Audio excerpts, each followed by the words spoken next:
Yes, indeed. What's up, everybody, including Lottie Dottie? It's your boy Retro with you on today. Hope everybody's doing well. And as we say, doing good as a child of God should. All that good stuff. All that good stuff. Ladies and gentlemen, we got a show for you on tonight. We have an esteemed guest, author. Dr. Remy is in the green room. So you guys just keep it locked. Don't you dare touch that dial. This young lady is out and about on tubes, making it do what it do. And we're going to just really dig into the mind of Dr. Remy, find out who she is, where she hails from, why she does what she does, how she does what she does, and all of that good stuff. So, we have made some changes here in the studio, ladies and gentlemen. So, I need you to let me know how the audio is sounding, and then we'll go ahead and make any changes that we may have to make. I probably should have waited till after tonight's show. Before I introduce the new equipment, because new equipment, new issues, and all that good stuff. But it is what it is. I do somewhat feel like a fish out of water. I don't have my headphones; they're not working, and this, that, and the other. But anyway, we're gonna go ahead and we're gonna get it cracking, and respect the doctor's time on tonight. So without any further ado, ladies and gentlemen, saints and ain'ts, everybody, including Lottie Dottie, let's make some noise for the one and only Dr. Remy in the building. Doc, what's going on, girl? How you doing? Hey, what's going on? I'm happy to be here. Thank you Man, so much. I'm glad to have you, man. Hopefully, everything is to your liking so far. We've got a whole bucket load of questions that we're going to be asking you on tonight. Because I don't know you from Adam. I don't know you from a can of paint. Right. Right. So first of all, welcome to the Retro Philosophy Show. Let's just go ahead and hold on. Where we at? Where we at? Bada bang, bada bang. There we go. Welcome to the Retro Philosophy Show. And all right. So you took off the other day, and as a matter of fact, go ahead and introduce yourself, Doctor.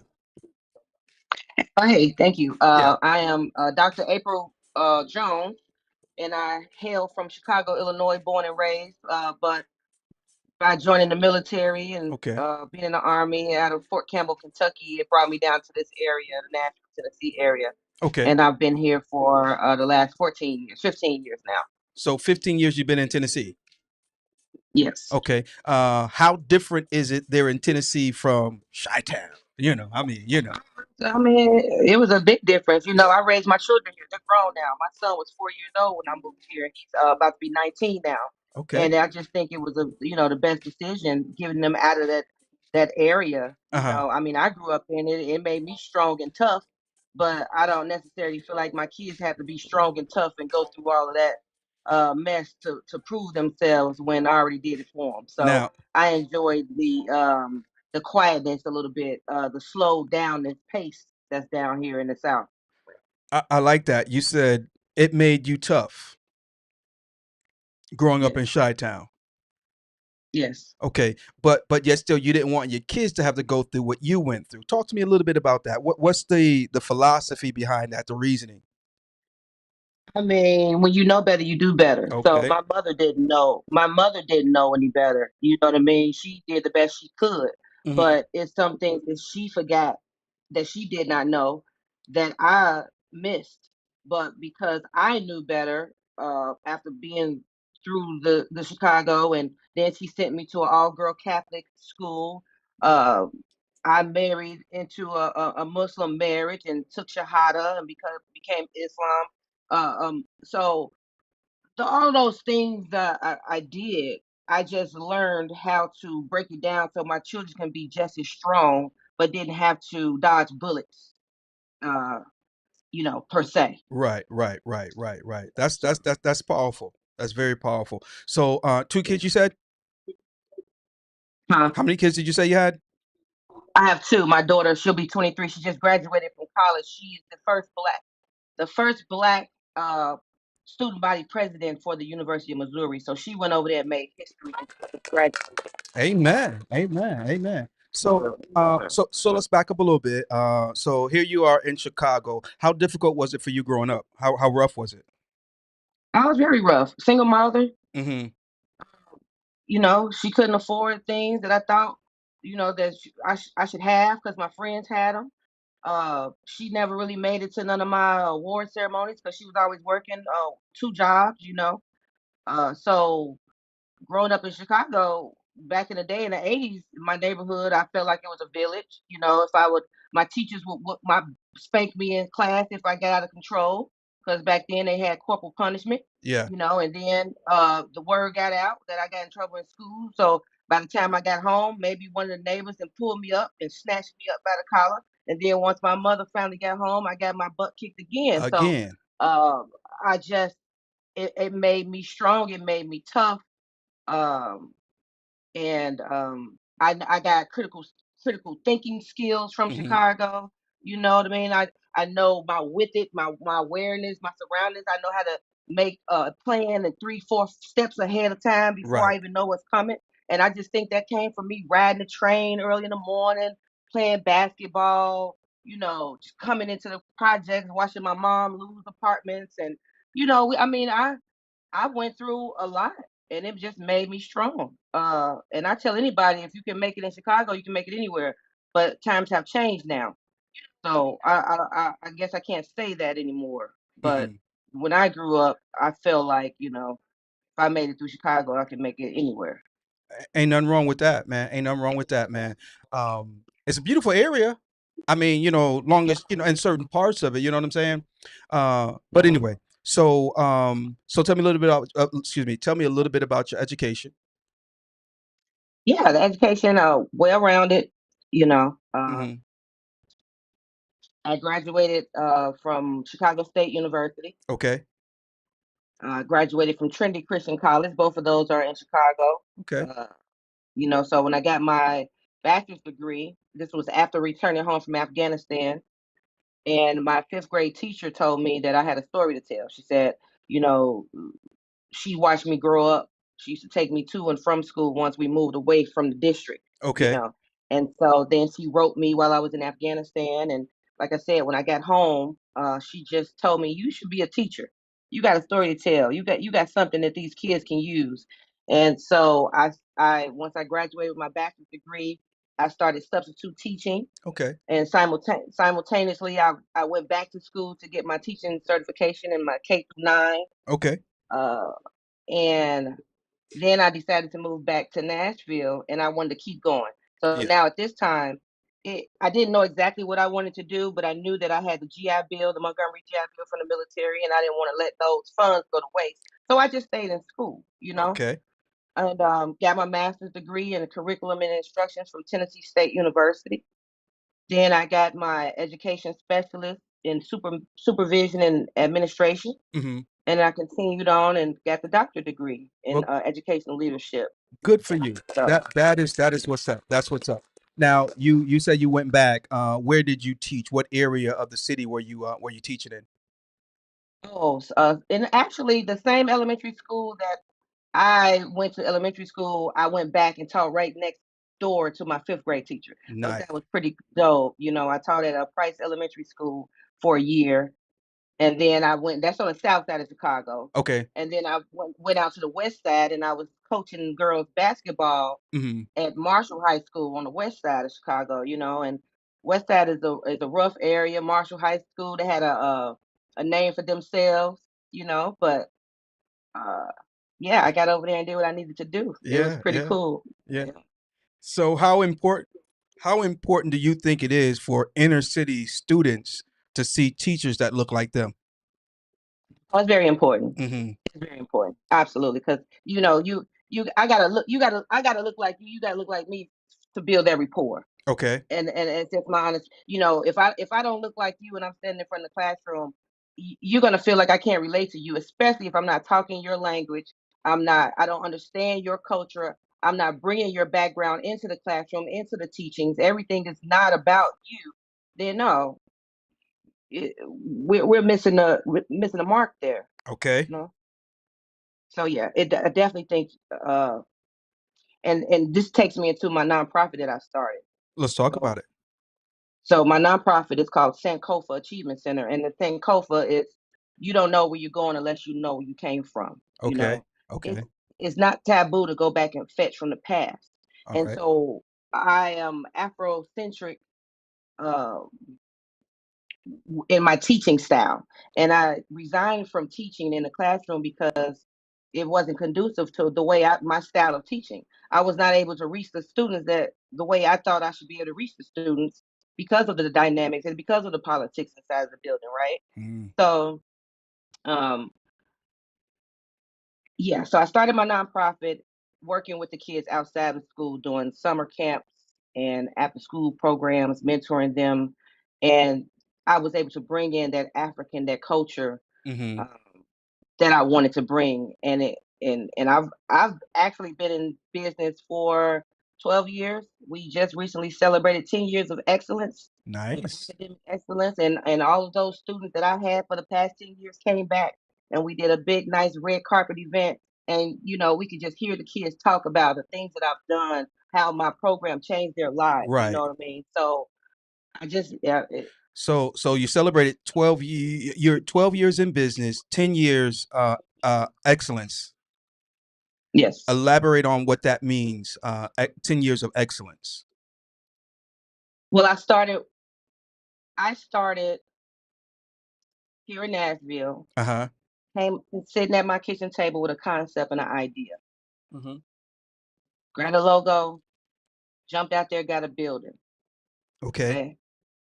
From that building, I had students and parents that trusted me with their time in the summer. Okay. And so that group of kids, the parents and those group of kids, we built a rapport that was so interchangeable that they stuck with me year after year. So I Nice. literally had the chance to watch my same set of kids, give and take. A few left, give and Hmm. take. I had a few that came, but overall, 90% of the kids that I worked with, I watched them year after year after year after year until they was grown, 18 years old, Nice. graduating from high school, and able to come back and tell the story on what the Sankofa Achievement Center did for them in their life. Nice. And So so we was able, when I say we celebrated excellence, out of those 15 kids that came back to my nonprofit, and we have them on video telling their story, but they're all succeeding. mhm, They're all excelling, you know. They're all doing something positive with themselves. They stayed out of trouble. They fought through the odds. And so that's why I celebrated them and said excellence, academic excellence. that's wonderful. Congratulations on that. I mean, like real talk. Let's make some noise right there. So so you started off. How big was the building when you started? It was a small building. It was in a basement area of it. You got a store flat, and in the back of the building, Uh it huh. was something down in them. I got that, and I was able to, because I was a fellow with the Mission Continues. It's a nonprofit organization out of St. Louis, Missouri, and Okay. they are what veterans home. We can serve overseas. We can serve in our own communities, Come on now. and so with that fellowship, I was able to get them to volunteer, come in, paint, put down some walls and some Yeah. floorings, and just get it ready for me. And so, um, I lost that building because, again, I was new. Hmm. Did I was doing it by myself, and as a nonprofit, just starting out, you don't have those funds like that, so I wasn't able to keep paying the rent. And then, but those families moved with me to my next building. I ended up getting another building All right. in the historic Jefferson area. I was right by Fisk University, down the street from Tennessee State University, right by me. My Harry Medical College was in my backyard, and Vanderbilt University was only 10 to 15 minutes away from me. So, um, you talk about Black history and the Sankofa being right there. Are you still with me? I'm still with you. Yes, ma'am. Absolutely. Yeah. So, but yeah, the second building, it was actually uh upstairs was 3 bedrooms, Okay. and so me and my children stayed upstairs. So this time I said, okay, I'm gonna get a building where we can live. I can live and work, Okay. right? And Okay. so my children lived upstairs, and I turned the whole downstairs into my camp. I actually Nice. had the bus system reroute the school bus where they stopped right in front of my building to drop the kids off after school or before school, right? Hmm. And so I just really dug into the community of in Nashville, and planted my base there. That's Um, beautiful. yeah. Yeah, that's a beautiful thing. That's a beautiful thing. So you're still going to this day. How many kids you got now?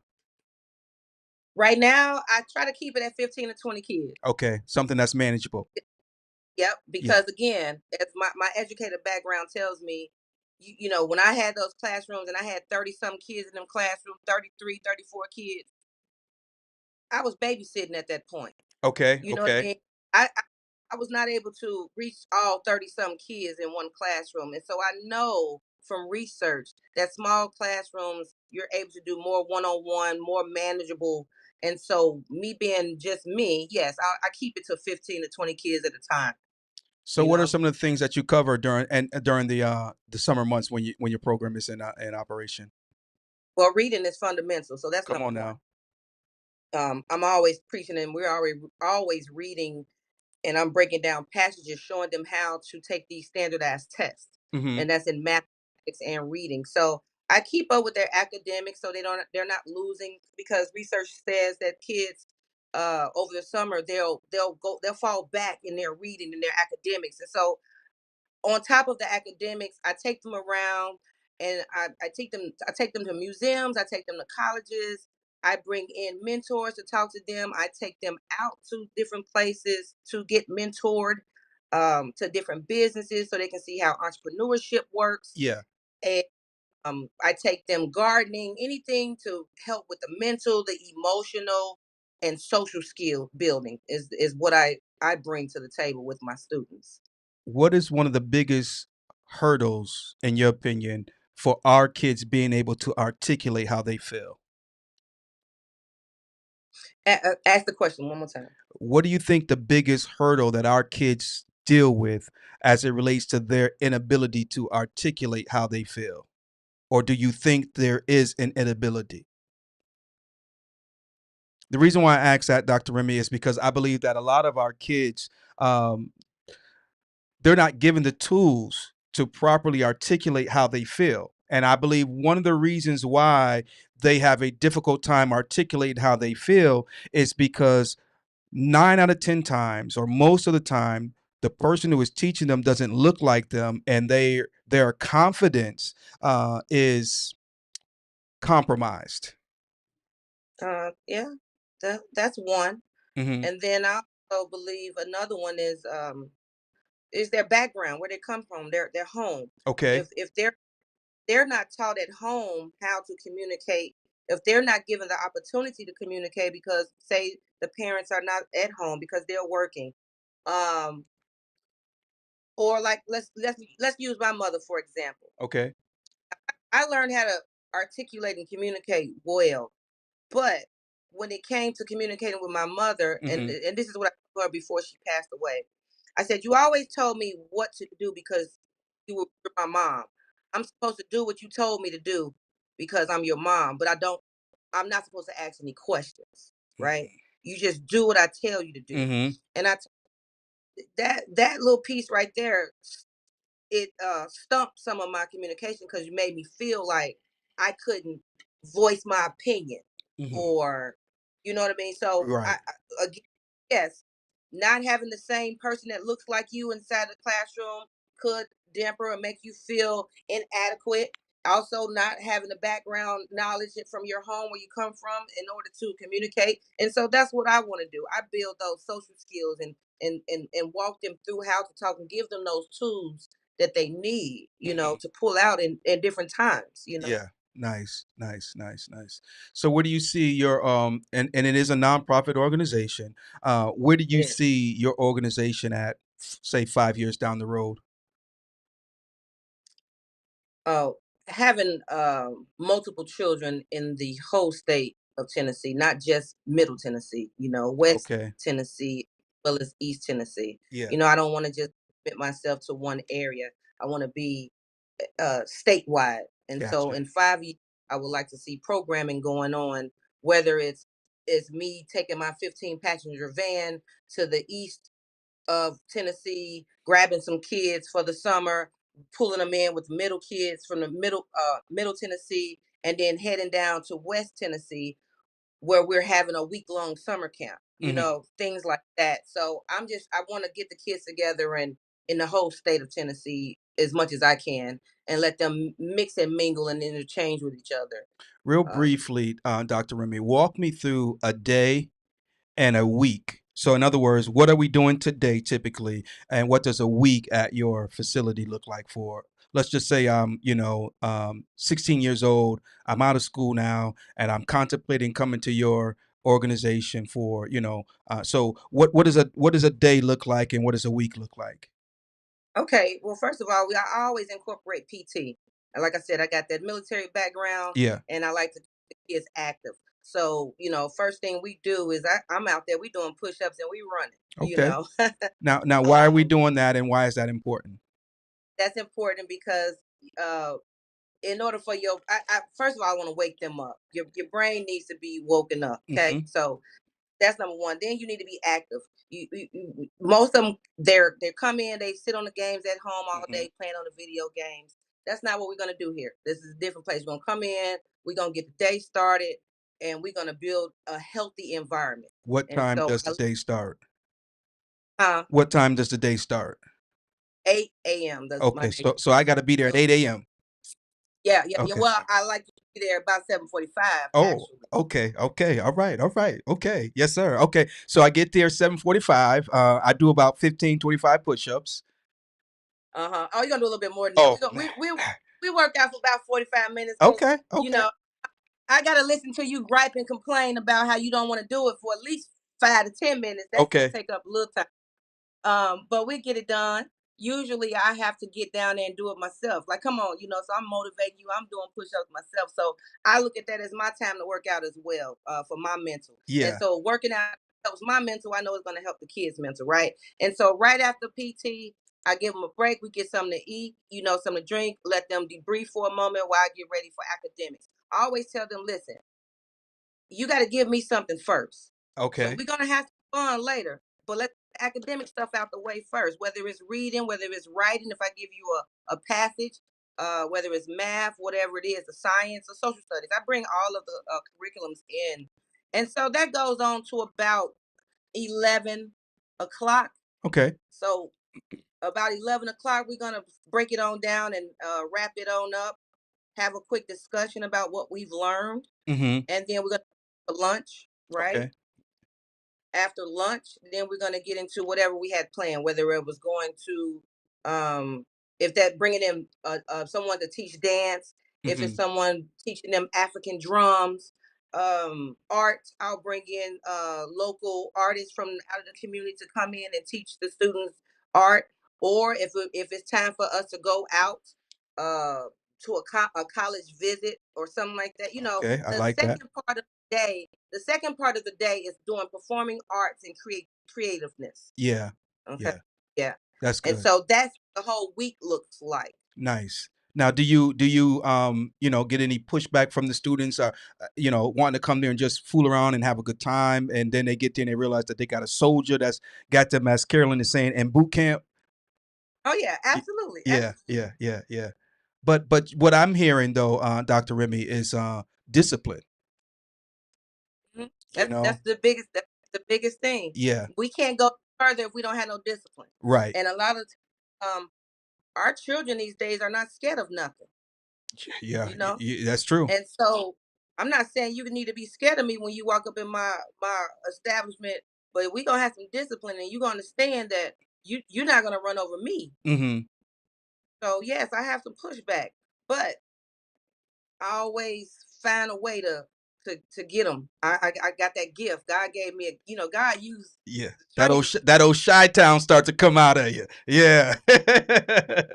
So I don't my style. I can't explain my style, but Okay. I've had people that have called me after summer camp program during the school year have called me and said, Yeah. "Hey, my student, such and such student A has gotten in trouble. Are you available to go up to the school because Mm. I'm at work and my kid is in the principal's office right now." Wow. And so I'll get in my car and go pull up at the school Hmm. and hey, what is the problem? What's Right. going on here? Right. And they're just so I get that rapport because they're like, oh my God, Miss Jones, this was before I was Dr. Jones, but Miss Jones, she come to my school, she talks to my mom, like she really cares, Hmm. and if I'm getting your ass, that means I care, you Right, know? right, right. And so I mean it's just been working for me. Okay, all right. And if it ain't broke, Don't ain't no try need to to fix fix it. Let's just keep working with it. But seriously speaking, our kids, they need that. They need a fair amount of tough love. You know what I'm it. saying? Mhm. I'm not a huge component of tough love, but there is a time and place for it. You know, Yeah. um, I want to go back because you're talking about your Afrocentric approach and all this, that, and the other. But when I grew up in the hood, there were folks that lived in the hood with me that didn't look like me. You know what I'm saying? Mm, So, do you have, any Caucasian students, Hispanic students, people from other walks of life that come to your establishment as well? I do. I have immigrants and refugees, Hmm. and I've taught in the park. Well, where they're in, I've went to these apartment complexes here in Nashville in Okay. these areas, and I've taught how to read. These kids struggle with English as a second language, and Right. so part of my thing with them were just building their English background so they can be successful during the school year. Okay. And so, yeah, I have Ertrian and students from Igor. He was from I don't know, Slo- names all Yugoslavia. Uh, from all over, right? Yeah, yeah, yeah, yeah. It's just not, but I still use my same African centered structure Absolutely. no matter what background of student come into my center. Okay. And I let the parents before they come into my center that, this is what you're gonna get. Right. Right. That's what's up. Let's shift gears a little bit, talk a little bit more about Dr. Remy. So I understand you ride a motorcycle from time to time.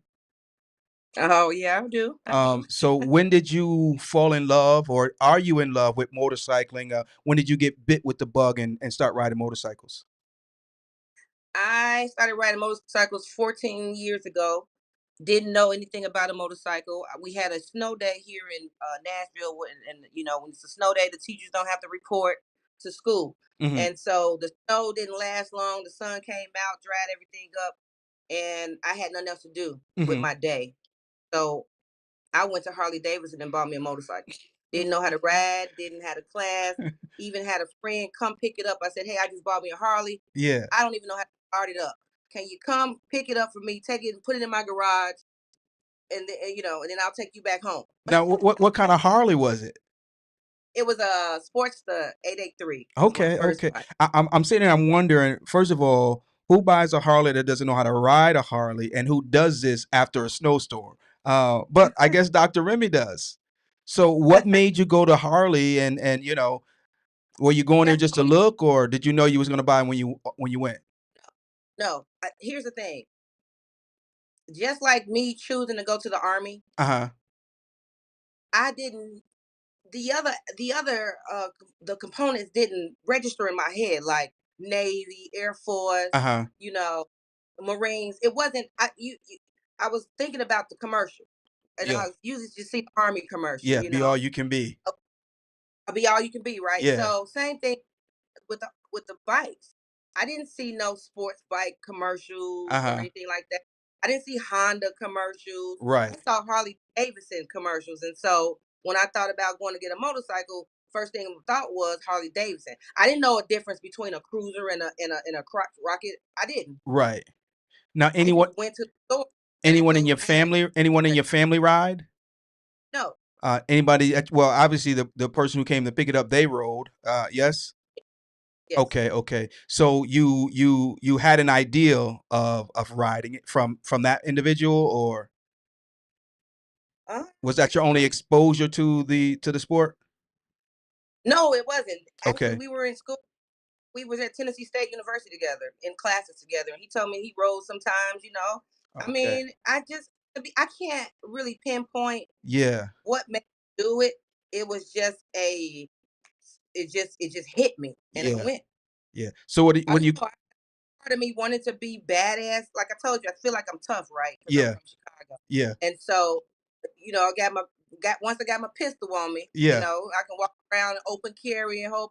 So I was like that. Well, that's looking into my image that I want to be tough. And then I figured, give me a couple tattoos, and Yeah. then I'm looking even more tougher. Yeah. And so I guess motorcycle was the icing on the cake. Yeah. Well, I'm gonna be a real on a bike, Yeah. So Yeah. Yeah.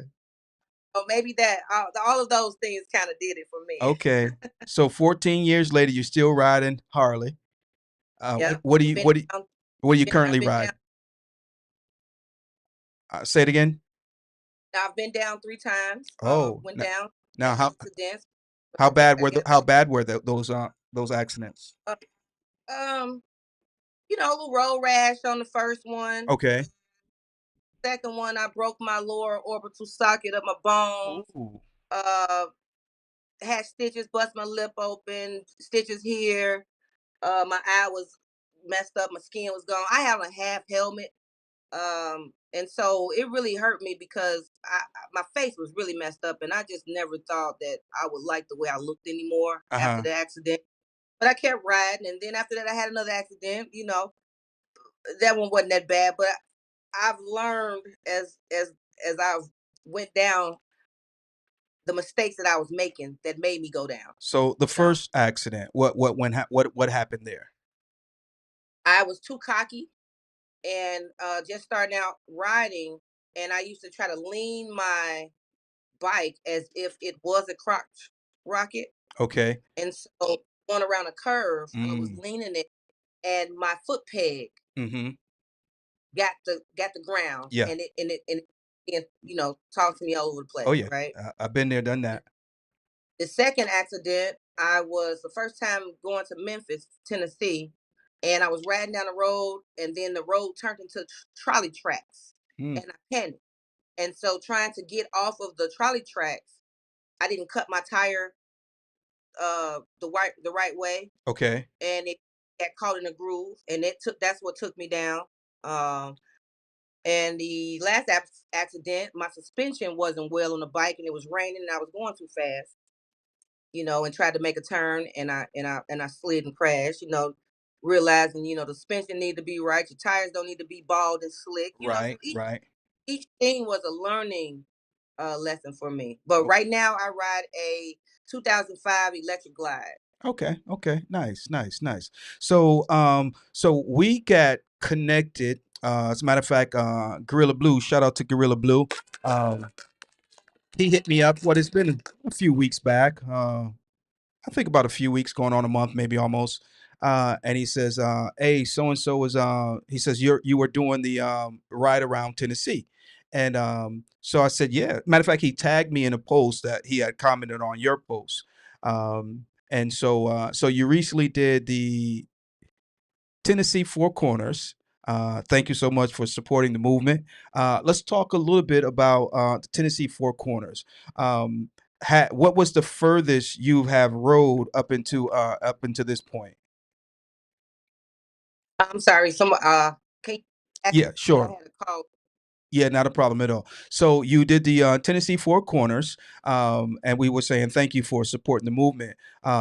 Prior to then, what was the furthest you had ridden on your motorcycle? What's the longest ride you had done prior to that? Maybe from Nashville to Galveston, Texas, Oh, okay. or I went to Nashville to Houston, Mm-hmm. and then I went to Nashville to Galveston, and I think that might be it. Yeah. Okay. So that's a good ride right there. That's a nice ride. And Mhm. so talk to me about the Tennessee Four Corners. How was the ride? Oh, the ride was good. Okay. I had never been to three of those stops. Okay. Copper Hill, Mountain City, and Tiptonville. Had never been before, so I was looking forward to seeing what those areas look like. Yeah. And the reason why I did the the the lap around Tennessee is because I'm getting ready for my 48 and 10. I'm getting ready to go do Right. the 48 states in 10 days. Uh-huh. I leave June 20. But before that, I'm going to do the 10 to the end, and then from there, I'm going to leave and do my 48. But Okay. I have been riding, trying to in 1,000 doing thou wows. You know Mhm, what I mean? mhm. 1,000 mile days at the Yeah. time.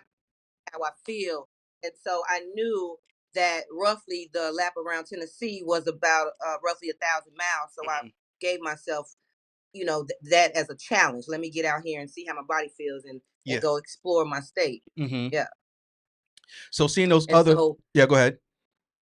I was gonna say, Mountain City, everything was good until I got up there in that mountain, Mountain City. So Mountain City My is break. is properly named. Oh yeah, absolutely. I got on the drag, not the dragon, the snake. What was it US 421? Yeah, yeah, yeah, yeah. Man, my brakes went out on me because I get a little nervous, Okay. and so my front brakes were still there, but the back brakes Mhm. I got hot because Oh, instead of me downshifting, right.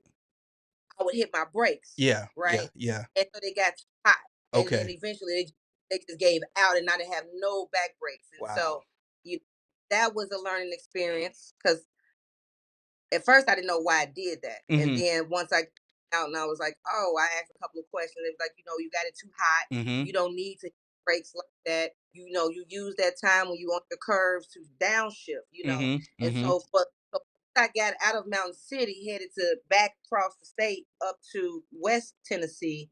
When I came across a curve or somewhere, I started downshifting, to Right. practice and work on that. And Yeah. so I used it. I didn't listen to any music, none of the whole trip. And I just was using the time to work on my craft, you know. Okay. Okay. Um, I wasn't on my bike. And so that was a different Mhm. challenge, right? Mhm. Mhm. Uh, yep. So Yeah. that was another thing I want to do. Listen to the sounds of the bike because it wasn't my bike at the Right, time. right, But right. yeah, met some people, took some pictures, tested my body, Yep. and So how you yeah, feel? I feel good. I Okay. feel So good. you I, ready? I didn't stop at the four corners. I actually went. I kept it moving and did an extra 500 miles. So Okay. I ended up doing like 1,536 hours. Okay. Uh, yeah. So, but again, I was just still trying to test my body to see Right. how I feel. Yeah. Yeah, yeah, yeah. Yeah. I think first of all, shout out to Chris Houston, aka Big Sarge. I tend to the end, the social experiment. Let's make some noise right there. I think it's a great ride, and I think every biker should say that they've done that. I think it should be on your bucket list to ride cross country. It's a beautiful experience. For me, it was mentally getting ready. Mentally was the biggest thing for me. I had plenty of time to prepare for it, and so I kind of just worked myself up in my mind.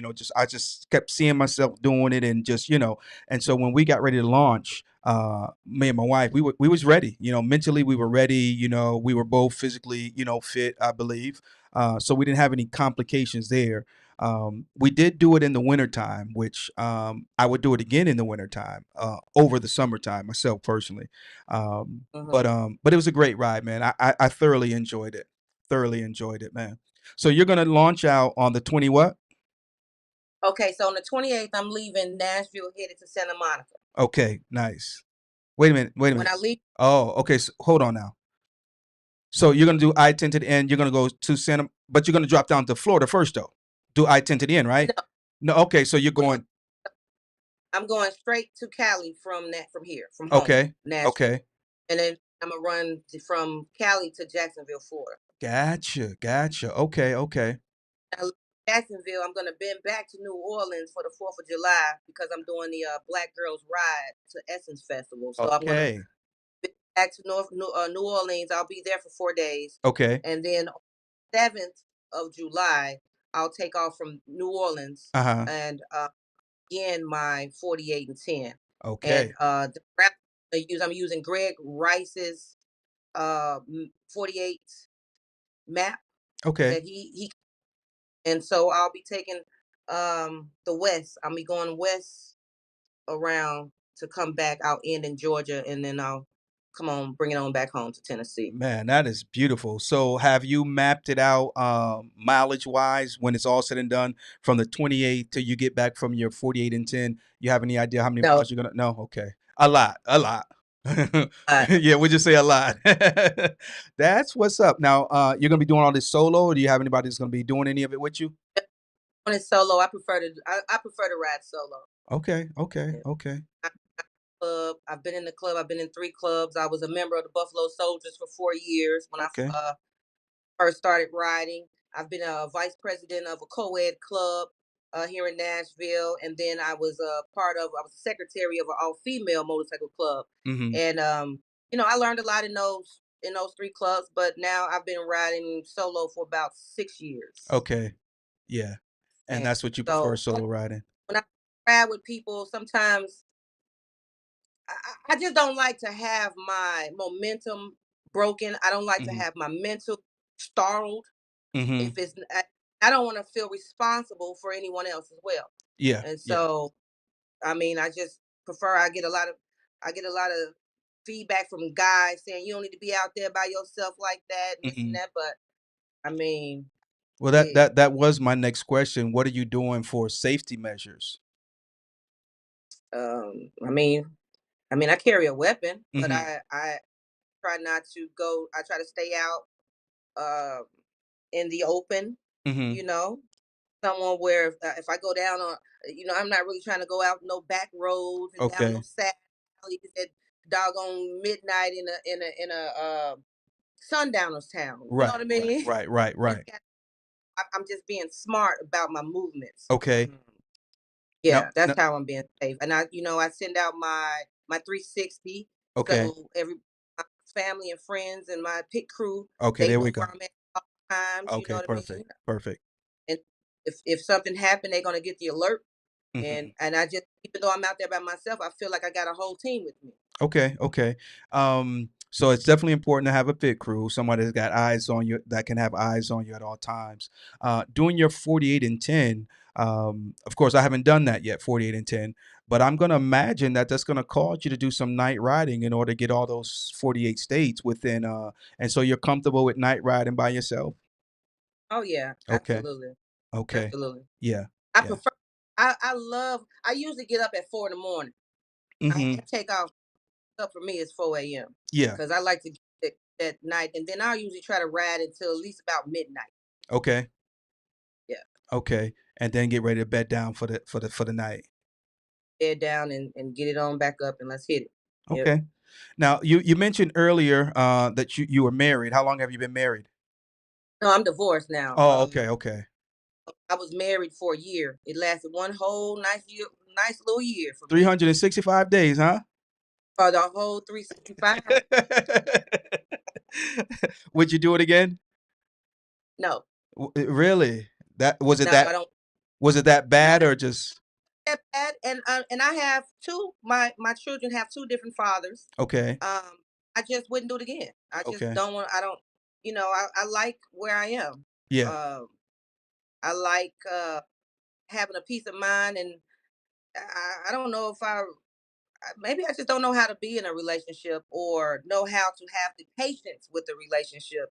Yeah. Um, but I truly enjoy not having to answer to anyone and have to um, build with someone who's not on my level, or I Mhm. have to pull them up, or I'm getting frustrated because of this, or someone don't like my motorcycle ride and want me to stay home. And Mhm. I just don't have time for any of that. So as of right now, Right. no, I don't Okay. want to be married. So you're out on your 48 and 10, you're getting a little tired, you stop at the local restaurant, get you a burger or a piece of chicken or something, and in walks this gentleman, and he fits the criteria that gets your attention, from a visual point of view, and Mhm. he compliments you and your motorcycle. So you say, okay, so you guys kind of figure out you got that in common, and it just seems like he's knocking off all these checkpoints that you didn't even know you had available, and all of a Mhm. sudden you just feel drawn. And so would you continue seeing, if it would go anywhere?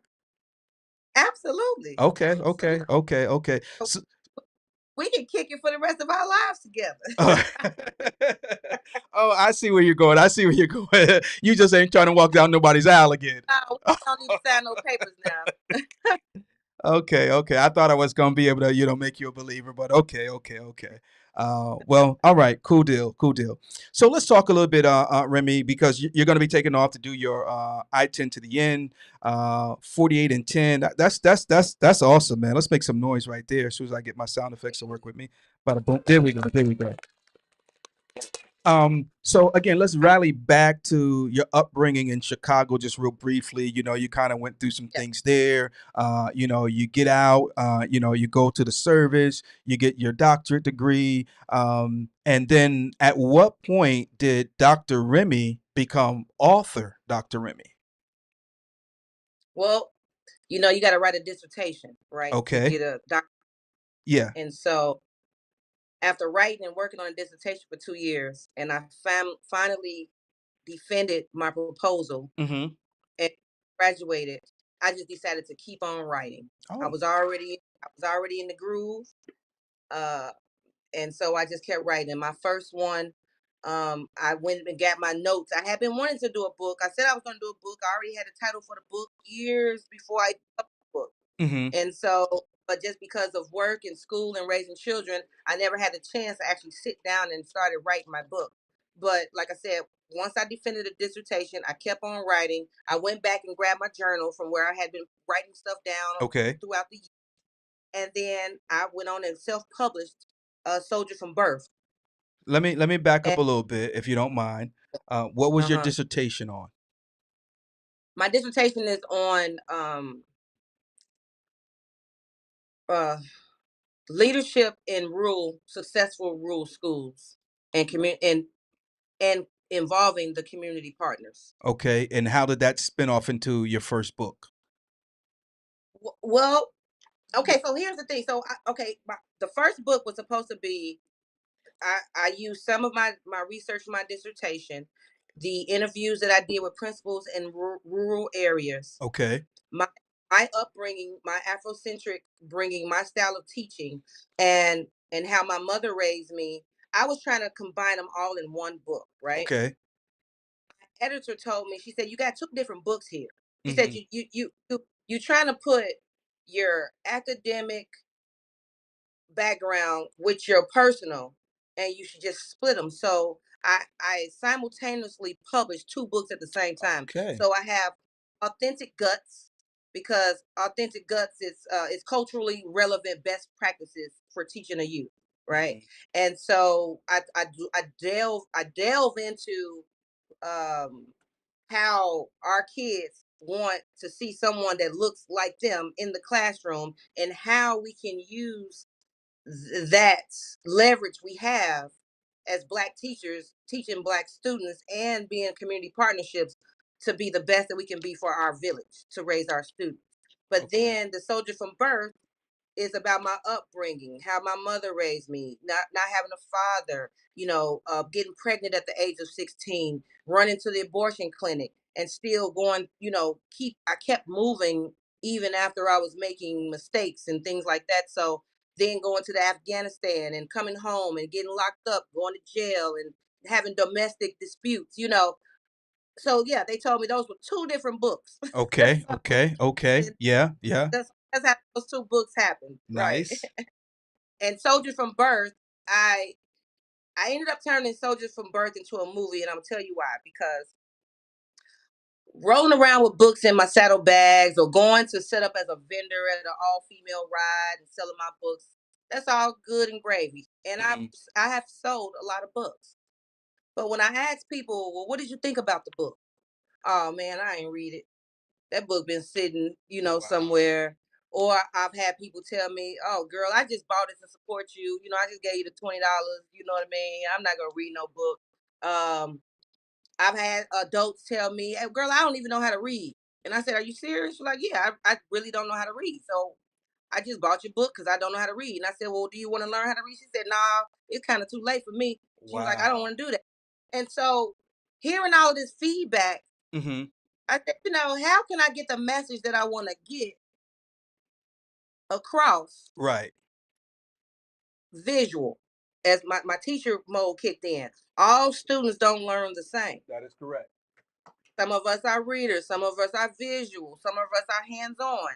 So what I did was decided to I took the book chapter from chapter. wrote a screenplay, cast a crew, ordered me another cell phone. I did the movie all on two cell phones, iPhones, and just made it happen.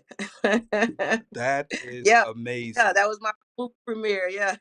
That is amazing. So So how was that? that was another learning experience. Okay.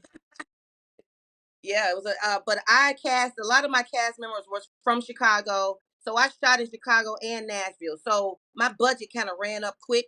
Whereas I've learned that, hey, you don't actually have to be in the place that you say you at to save money.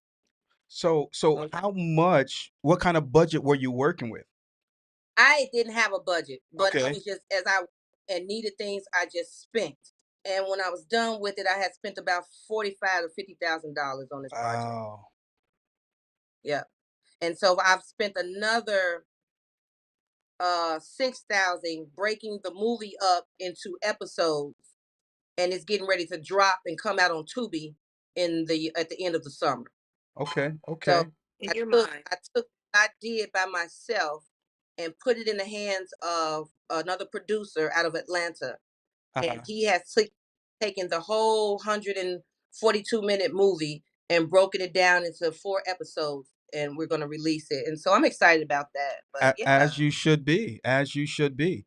I'm Yeah. going to try to do this real quick, Dr. Remy.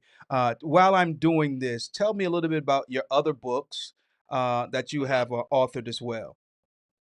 Okay, I have one called the Messy Chef Cookbook, and it's building rapport with our children in through I'm sorry, through cooking together in the kitchen. Okay. So what I tell my parents is another way. You know, bring those kids in the kitchen with you. Let them cook with you. Show them how to cook. There's so many conversations that can be had in the kitchen. Mm-hmm. Making spaghetti or frying some chicken. How was your day at school? Who bullied you? How did you feel? We talk about the communication piece. So my cookbook is talking about all of the strategies that we can use in building rapport with our children by cooking together. And so I give 30 traditional recipes, and then I drop a little educational knowledge that our the parents can use. And then I have one called Biker Vixen, and Biker Vixen is my story from me being in the three different motorcycle clubs and being kicked out of those clubs, and They didn't so kick you out, did they? I'm getting kicked out of my clubs. And Oh man. hey, I tell people today, I say, hey, I'm gonna jump in the next club that'll take a three-time ex club felon. Okay, there we go. There we go. There we go. Well, I'm gonna do this real quick, Dr. Remy, if you don't mind. I've got your Yeah, trailer, and I want to play a portion of that if that's okay. yeah, that's fine.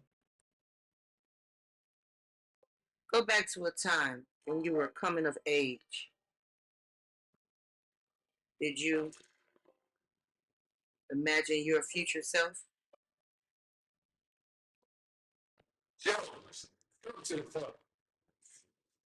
I never saw myself in an orange suit behind bars.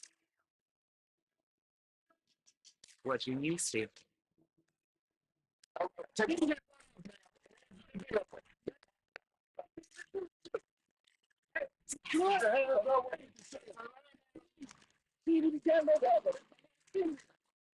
I had no idea the strength, endurance, and perseverance I was going to need.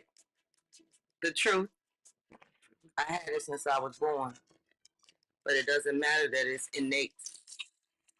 Family, friends, opportunity, not time, not money, not circumstances,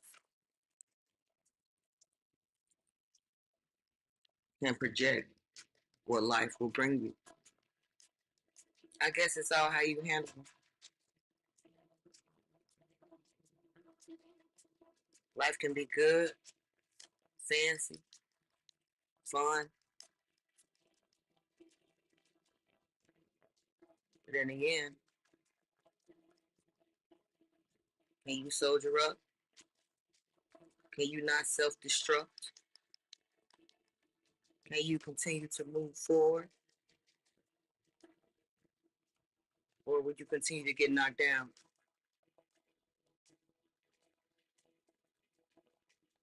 Life will knock you down. What are you gonna do with it? How are you gonna handle family, demise, friends, love, community? Decisions got to be made. What are you gonna do? Which way are you gonna go? Who are you gonna turn to? Do you have faith? Will it all be over? Is it just the beginning? How do you continue to move forward when life keeps knocking you down and hitting you with jabs and obstacles keep occurring? Did you see your life like this? Your entire life?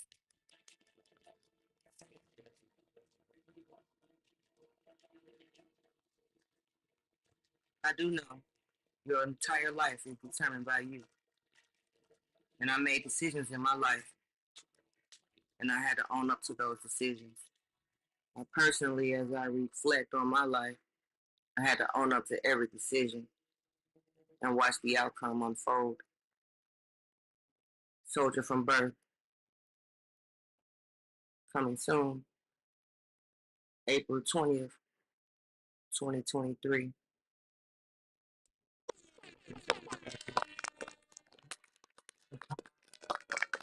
All right, I see you. I see you. I see you. Got a little bit of action, a little bit of everything going on. So Yeah. based off of true events or inspired by true events, or what's the whole Oh backdrop yeah, there? it's all true events. Everything Okay. that happened Yeah. is my life story pretty much.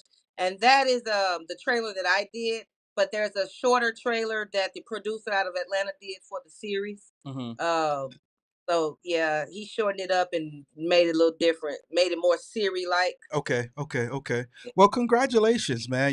For stepping out there, doing what it, making it do what it do. Total of 4 books, you said. Yep, 4 books. 4 books, a movie getting ready to turn into a series. And Yep. hey, we wish you the best, man. We wish you the best, man. We wish you the best. Are you going to incorporate any of this inspiration into your nonprofit? I know you mentioned dance and different things like that. Are you trying to expose the kids to the possibility of movies and things like that? Yeah, That's awesome. absolutely.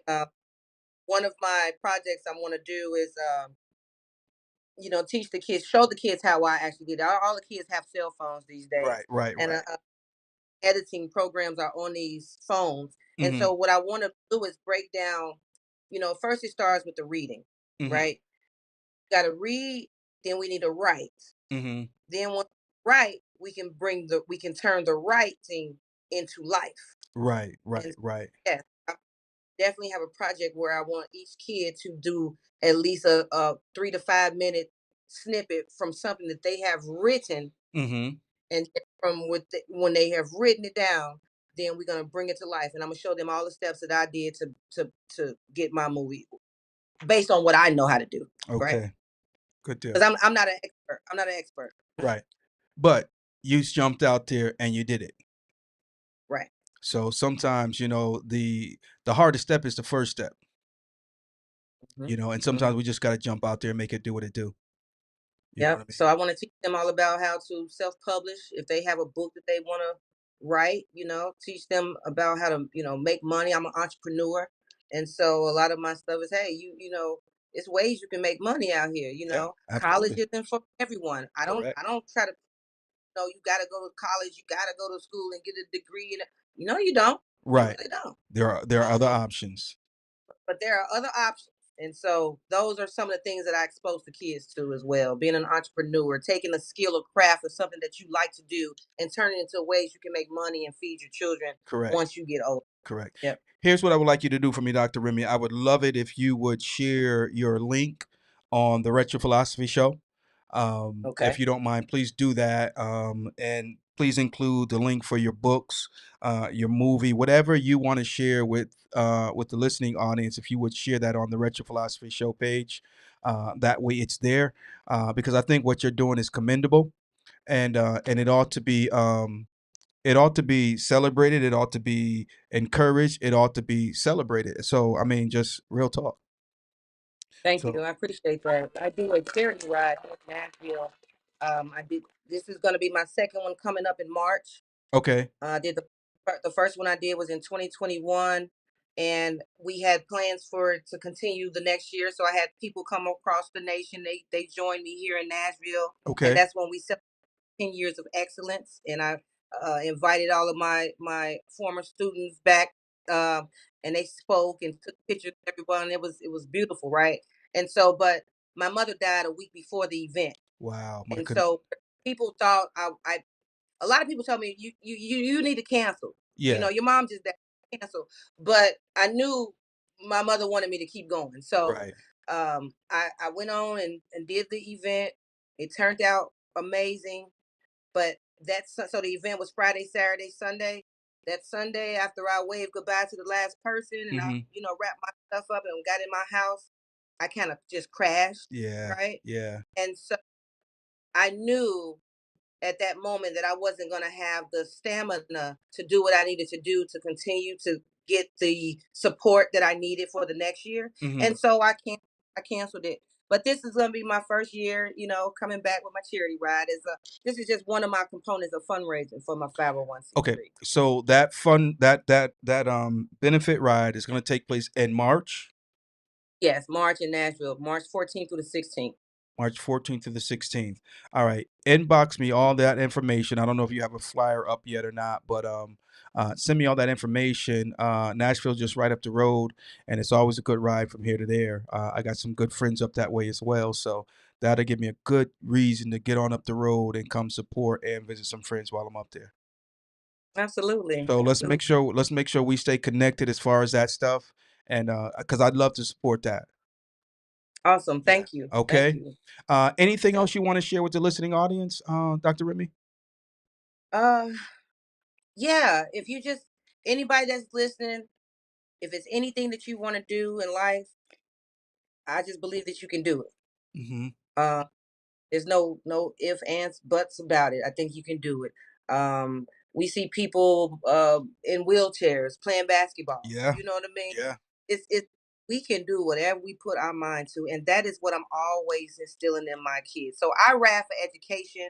I ride to let people know that reading is where it's at. Hmm. I'm a big Hmm. reader, and if you want to ride a motorcycle, if you've never ridden one before, don't let that stop you because I didn't know anything about it, didn't even Right. know how to start, you know. And so yeah, just take off. What I want to tell them, the listeners, is just to take off, do it. Anything that you want to do, just do it. Research it if you don't know how to do it. YouTube it if you need to do a step by step Hmm. train. The sky is the limit, and That I is think right. we've forgotten that the sky is the limit. Hmm. Like we can really shoot for the stars, and if we only make it to the moon, we look how far we still didn't got. Y'all don't Look at know it. how they make it to the top.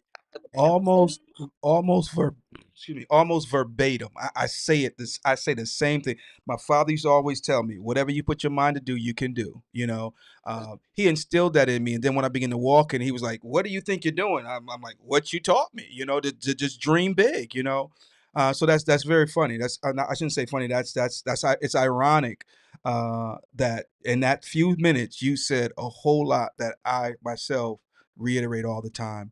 Tell me, Mhm. Dr. Remy, what was the biggest, best kept secret about life for you that you had to find out for yourself? How important networking is. Mm, mm, How okay. important networking is. Like they didn't teach me networking. I had to learn that out here on my own. Yeah. How you can't. That's just even as to example, we ride down the street, people get road rage, right? You may Hmm. flip the bird to somebody. Well, guess what? Right on down the road, you on your way to an interview, you done flip the bird off to somebody. Well, that's the doggone person that's interviewing Right, down right, the right, road. right, right, right, right. Or you meet A and B over here, but you need to get to X, Y, and Z, but you didn't know that A and B knows C and D. And Right. if you talk to A and B, they may give you a good word with C and D, and C and D know somebody, and you go talk to E and F, and then eventually you can get to XYZ when at first you had no idea how to get there. That part So right there. networking is where it's Yeah, it at. is. It's powerful. It is indeed. Yes, it is. It is indeed. Yep. Best advice that you have received. Ooh. Keep my personal business off social media. Okay. All right. What is the best advice you have given? Um, uh, keep God in your keep God in your prayers, or in your thoughts, no matter what you're doing. Yeah. God is first. Long as you got God and you continue to talk and walk with your God, whatever your God looks like to Yeah. you, then you halfway winning the game. Okay. If the 13-year-old Remy had a conversation with the current Remy, what would that conversation be like?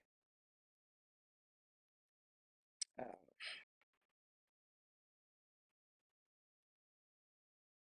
I'll probably lead them little boys along. I Okay. mean, I kept my grades up. Yeah. I was Yeah. the captain. I was the captain of my basketball team. I was the captain of my track team. I Yeah. my mama would accept nothing less than a B on my Okay. report card. Okay. No, no, no.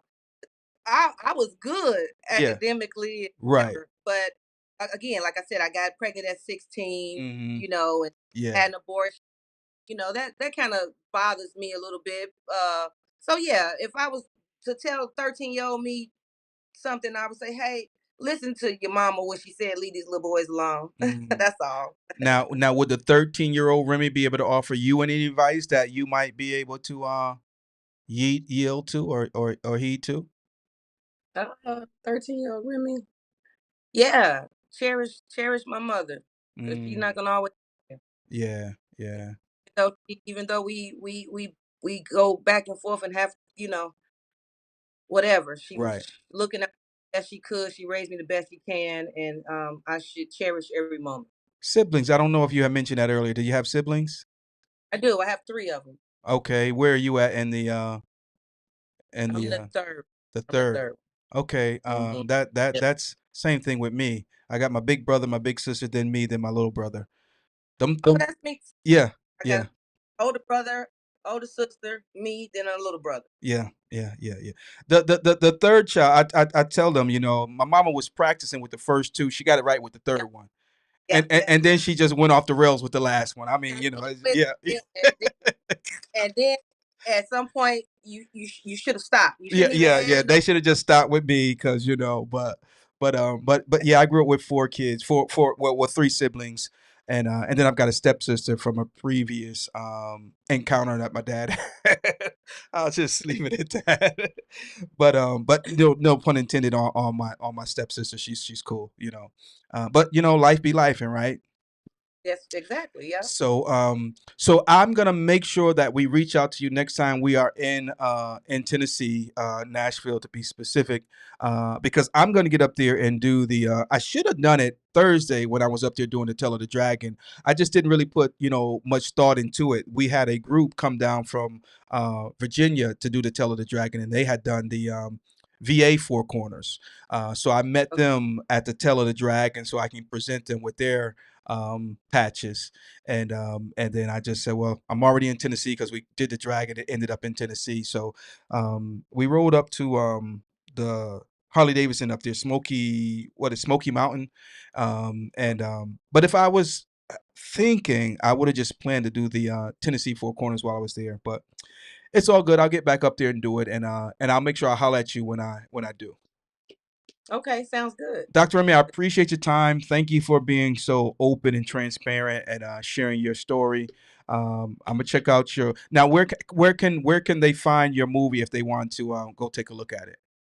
Um, it'll be dropping on Tubi. It's on YouTube. I Okay. have it on there. Like the full movie. What is the name of it? I'm drawing a blank right now. I'll put it in the. Put it in the link. Yeah, just link it on the. And all of my books are on Amazon.com, Okay. Walmart. Barnes and Noble.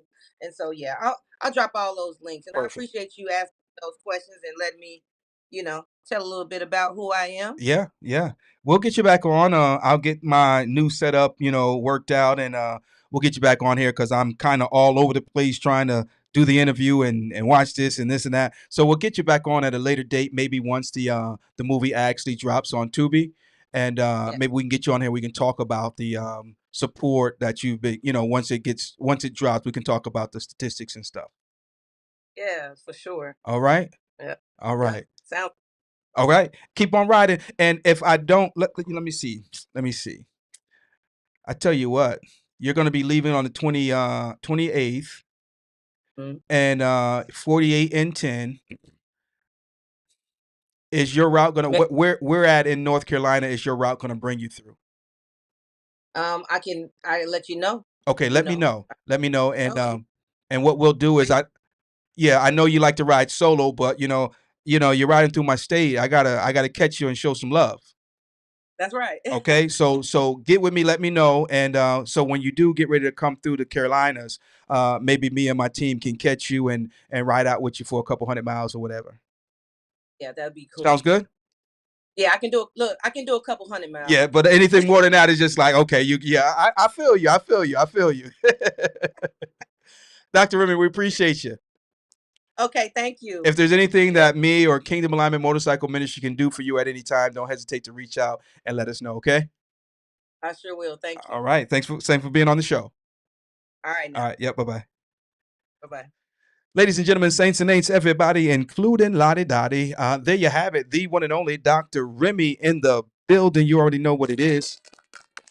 Um, that is really awesome. She is doing her thing, 4 books, a movie, and as she said, and as I say, the sky is the limit, ladies and gentlemen. So we want to thank you for being a part of the Retro Philosophy Show on tonight. I'm gonna go ahead and call it quits and get the rest of this studio set up and sorted out, and we'll catch you in the morning, bright and early, and play around with this thing and see if it's working the way it ought to be working. Again, it's your boy Retro, and we want to say thank you for joining us on tonight. May God bless you and heaven smile on you. And make sure you check back on the page because Dr. Remy will be putting her link to her books as well as the movie. And so that way you guys can go and support her with those books. All right. It's your boy Retro, man. We'll holler at y'all the next time.